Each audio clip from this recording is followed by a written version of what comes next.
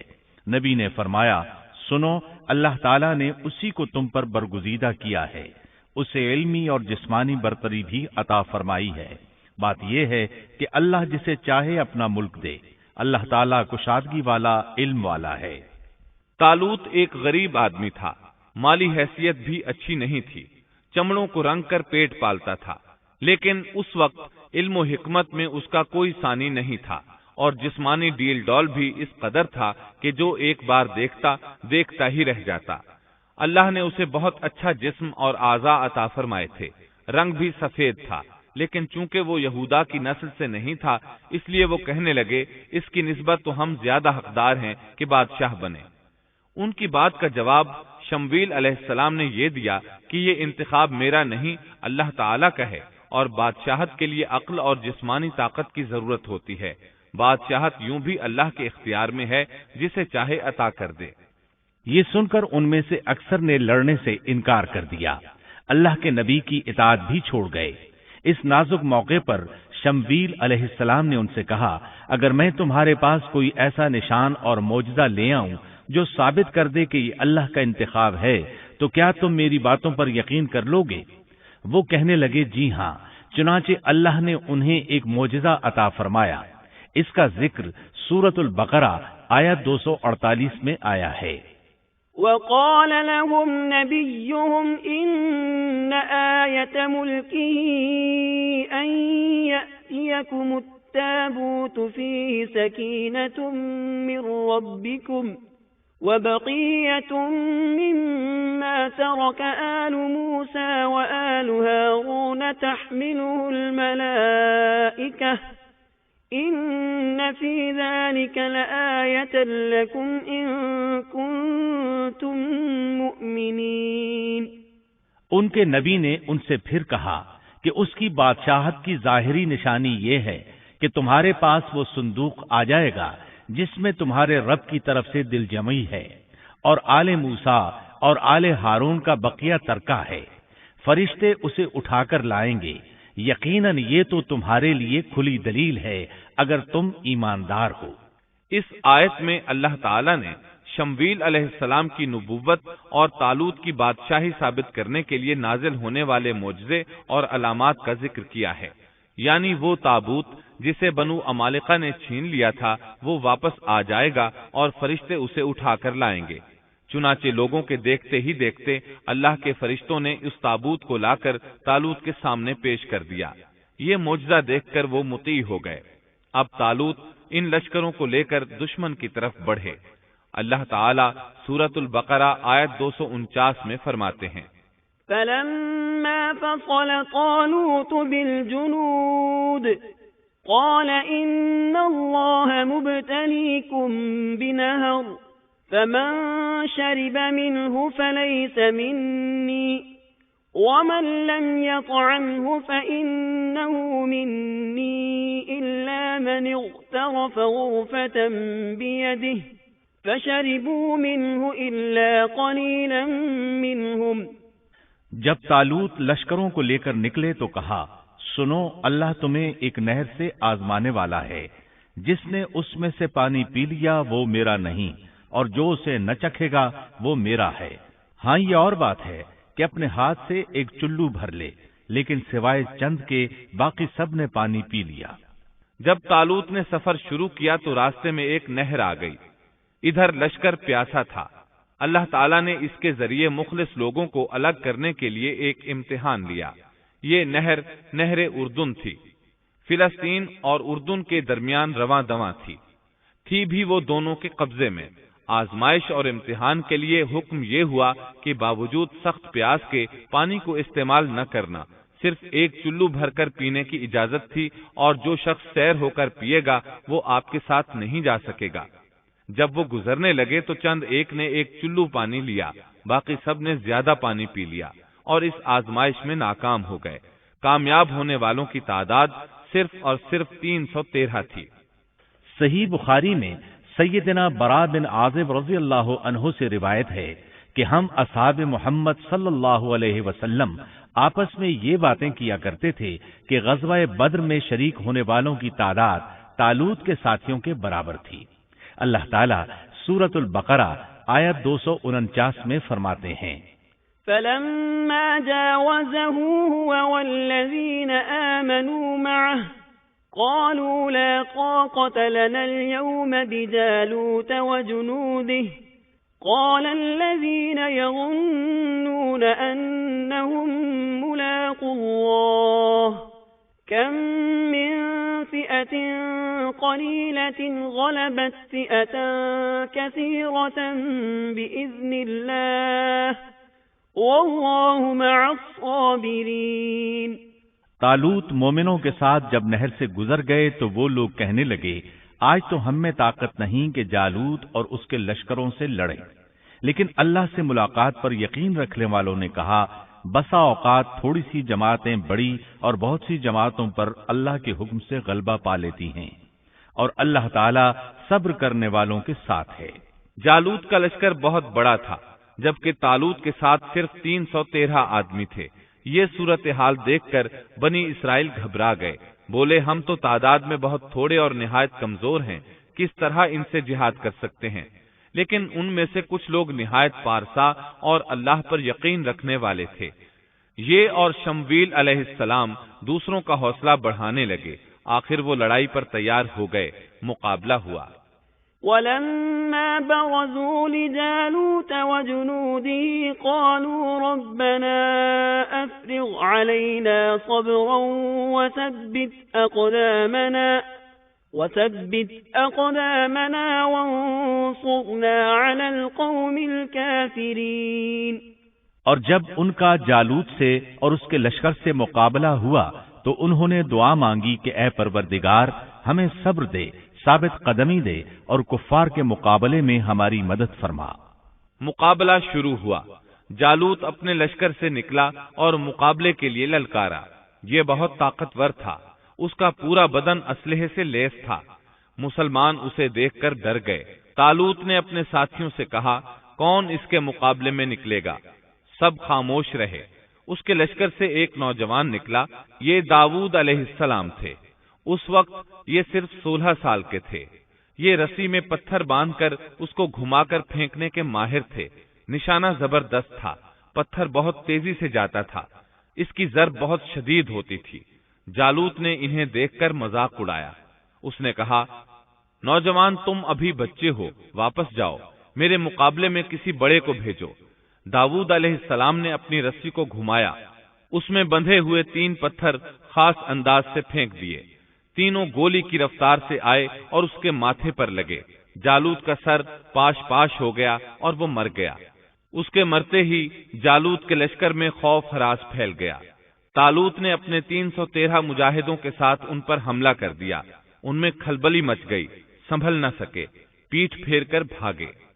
فَهَزَمُوهُمْ بِإِذْنِ اللَّهِ وقتل داود جالوت پس اللہ تعالیٰ کے حکم سے انہوں نے جالوتیوں کو شکست دے دی اور داود کے ہاتھوں جالوت قتل ہو گیا۔ یوں اللہ تعالیٰ نے بنی اسرائیل کو دوبارہ غلبہ عطا فرمایا۔ فتح کے بعد طالوت نے داود علیہ السلام کو اپنا داماد بنا لیا۔ اس طرح داود علیہ السلام طالوت کے بعد بادشاہ بنے۔ اللہ تعالیٰ سورۃ البقرہ آیت 251 میں فرماتے ہیں، وآتاه الله الملك والحكمة وعلمه مما يشاء اور اللہ تعالیٰ نے اسے بادشاہت اور حکمت عطا فرمائی اور جتنا کچھ چاہا علم بھی عطا فرمایا۔ اس طرح اللہ تعالیٰ نے داود علیہ السلام کو بنی اسرائیل کا بادشاہ بنا دیا۔ بادشاہت اور نبوت ان کے پاس جمع ہو گئی اور ایسا طویل عرصے کے بعد ہوا تھا۔